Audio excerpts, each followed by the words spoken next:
Welcome to the Slop Temple. We pray this video helps. In this video, I will explain how to get your first muscle up. First, understand this complex exercise requires building a solid strength base.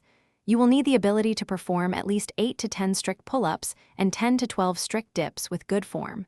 Developing this foundational strength is crucial for injury prevention and successful progression. Focus on mastering these basics before attempting the full movement.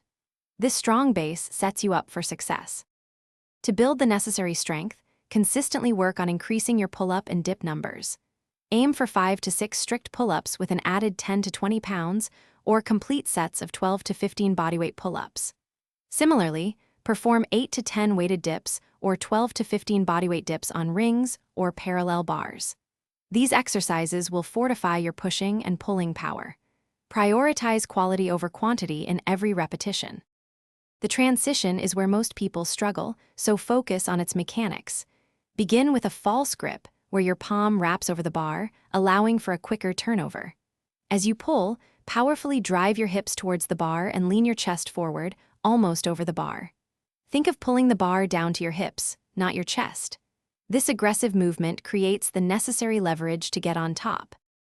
Several drills will help you put all the pieces together effectively. Use a resistance band looped around the bar and your feet for assisted muscle-ups, gradually decreasing the band's thickness. Practice low bar muscle-ups, using a bar set at chest height to focus solely on the turnover. Negative muscle-ups are also excellent.